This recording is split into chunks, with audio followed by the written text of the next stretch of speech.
पाठ 14 मॉरिशस, छोटा सा हिंदुस्तान। मॉरिशस वह देश है जिसका कोई भी हिस्सा समुद्र से 15 मील से ज्यादा दूर नहीं है। यहाँ की जनसंख्या के लगभग 67% लोग भारतीय मूल के हैं। मॉरिशस वह देश है जिसकी राजधानी पोर्ट लुई की गलियों के नाम कलकत्ता, कोलकाता, मद्रास, चेन्नई, हैदराबाद और बम्बई, मुंबई है, तथा जिसके एक पूरे मोहल्ले का नाम काशी है।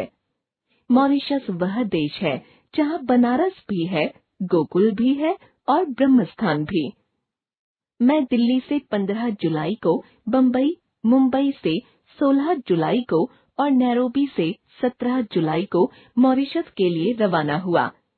इधर से जाते समय नैरोबी में मुझे 1 रात और 2 दिन ठहरने का मौका मिल गया।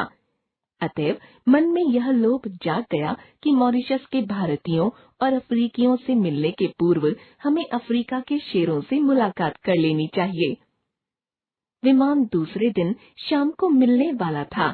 अतएव हम जिस दिन नैरोबी पहुँचे उसी दिन उच्चायुक्त श्री भाटिया के साथ नेशनल पार्क में घूमने निकल गए। नैरोबी का नेशनल पार्क चिड़ियाघर नहीं है। शहर से बाहर बहुत बड़ा जंगल है जिसमें घास अधिक, पेड़ बहुत कम है, लेकिन जंगल में सर्वत्र अच्छी सड़कें बिछी हुई हैं और पर्यटकों की गाड़ियां उन पर दौड़ती ही रहती हैं। हमारी गाड़ी को भी काफी देर तक दौड़ना पड़ा, मगर शेर कहीं दिखाई नहीं पड़े। दूरी तय करने के बाद या यूं कहिए कि 10-20 मील के भीतर हर सड़क छान लेने के बाद हम उस जगह जा पहुँचे जहाँ शेर उस दिन आराम कर रहे थे। वहाँ जो कुछ देखा वह जन्म भर कभी नहीं भूलेगा। कोई 7-8 शेर लेटे या सोए हुए थे और उन्हें घेर कर 8-10 मोटरें खड़ी थीं। तुर्रा यह कि शेर को यह जानने की कोई इच्छा ही नहीं थी कि हमें देखने आने वाले लोग कौन हैं।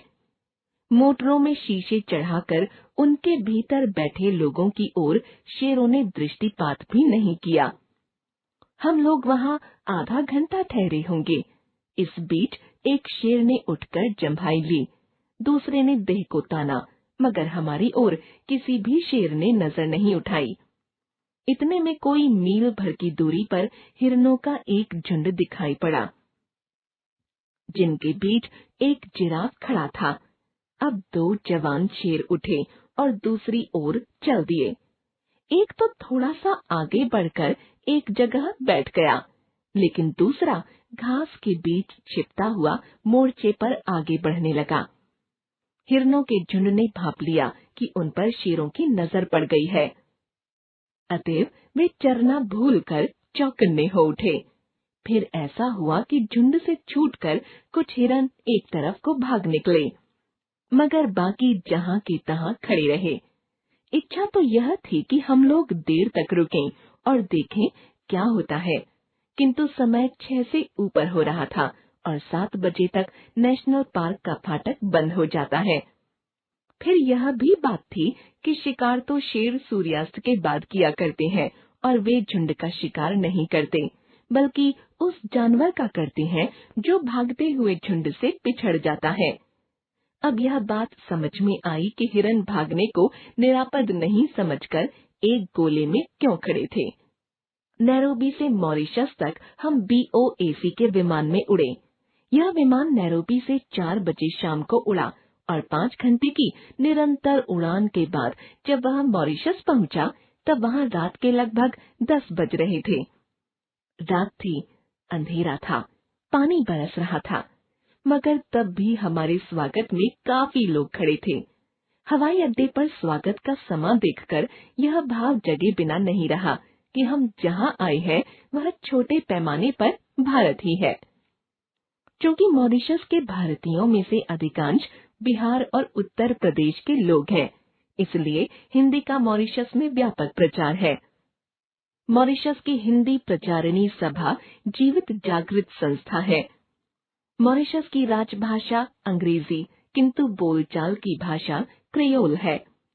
क्रियोल के बाद मॉरिशस की दूसरी जनभाषा भोजपुरी को ही मानना पड़ेगा।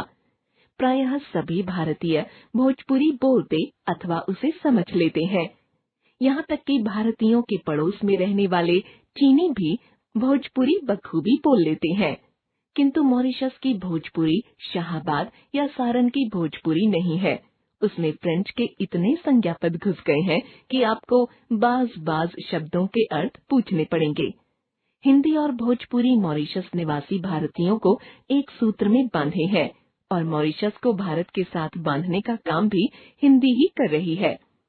मॉरिशस में हिंदू संस्कृति की रक्षा का काम तुलसीदास जी की रामायण ने किया है। मॉरिशस में ईख की खेती और उसके व्यवसाय को जो सफलता मिली है वह भारतीय वंश के लोगों के कारण मिली है। सारा मॉरिशस कृषि प्रधान द्वीप है क्योंकि चीनी वहाँ का प्रमुख अथवा एकमात्र उद्योग है। भारत में बैठे बैठे हम यह समझ नहीं पाते कि भारतीय संस्कृति कितनी प्राणवती और चिरायु है। मॉरिशस जाकर हम अपनी संस्कृति की प्राणवत्ता का ज्ञान आसानी से प्राप्त कर लेते हैं। मालिकों की इच्छा तो यही थी कि भारतीय लोग भी क्रिस्तान हो जाएं, किंतु भारतीयों ने अत्याचार तो सहे लेकिन प्रलोभनों का ठुकरा दिया। वे अपने धर्म पर डटे रहे और जिस द्वीप में परिस्थितियों ने उन्हें भेज दिया था उस द्वीप को उन्होंने छोटा सा हिंदुस्तान बना डाला। यह ऐसी सफलता की बात है जिस पर सभी भारतीयों को गर्व होना चाहिए। मॉरिशस के प्रत्येक प्रमुख ग्राम में शिवालय होता है। मॉरिशस के प्रत्येक प्रमुख ग्राम में हिंदू तुलसीकृत रामायण का पाठ करते हैं अथवा ढोलक और झांझ पर उसका गायन करते हैं। मॉरिशस के मंदिरों और शिवालयों को मैंने अत्यंत स्वच्छ और सुरम्य पाया। कितना अच्छा हो यदि हम भारत में भी अपने मंदिरों और तीर्थ स्थलों को उतना ही स्वच्छ और सुरम्य बनाएं जितना स्वच्छ वे मॉरिशस में दिखाई देते हैं। वहाँ का परी तालाब भी हिंदुओं की एकांतिक भक्ति के कारण पुण्य धाम हो उठा है। परी तालाब केवल तीर्थ ही नहीं, दृश्य से भी पिकनिक का स्थान है।